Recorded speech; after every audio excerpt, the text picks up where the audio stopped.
है, जरा इसकी कुछ इंक्वायरी किया जाए। मैंने कहा क्या करना है? कि कलेक्टर से मिलते हैं। मैंने कहा चलो। तो कलेक्टर के पास में गया, मेरे साथ मेरा एक पत्रकार मित्र। तो कलेक्टर को हमने सीधे एक प्रश्न किया। मैंने कहा ये 3 लाख रुपए का अनुदान राशि देने के लिए जो कार्यक्रम आपने आयोजित किया, जिसमें मुख्यमंत्री आए, इस आयोजन का खर्चा कितना हुआ?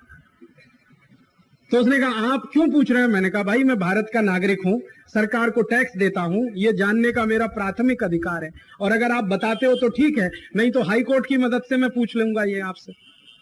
हाई कोर्ट में एक पब्लिक इंटरेस्ट पिटीशन लगाऊंगा। राइट टू इंफॉर्मेशन मेरा फंडामेंटल राइट है, और मैं ले लूंगा आपसे। तब क्या होगा? बदनामी होगी, किरकिरी होगी, ऐसे ही बता दो।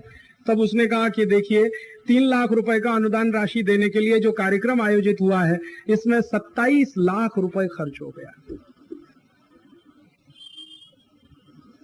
ऐसे हिंदुस्तान में पैसा खर्च होता है। इसलिए ये देश गरीब है। देश इसलिए गरीब नहीं है कि हमारी जनसंख्या बढ़ गई है।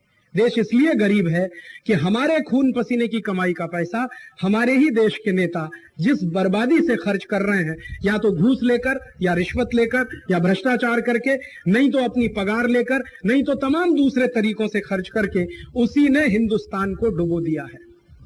आप शायद जानकर हैरान हो जाएंगे, भारत देश की सरकार दुनिया में ऐसी सरकार है जिसकी आमदनी उसके खर्चे से बहुत कम है।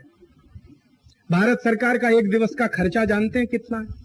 राष्ट्रपति, उपराष्ट्रपति, प्रधानमंत्री, उसके 84 मंत्री, फिर 800 संसद सभ्य, फिर उसके बाद 28 मुख्यमंत्री जिनको मैं भारत सरकार मानता हूं, 28 राज्यपाल, और फिर 4120 धारा सभ्य, 14,000 म्युनिसिपल कॉर्पोरेटर। ये पूरी की पूरी जो प्लाटून हमारे देश में रहती है, ये जो पूरी फौज है, बिना बंदूक और बिना हथियार की। आर्मी वाले तब भी सेना पे कुछ काम करते हैं, बंदूक चलाते ये तो कुछ नहीं करते, निकम्मे निठल्ले लोग,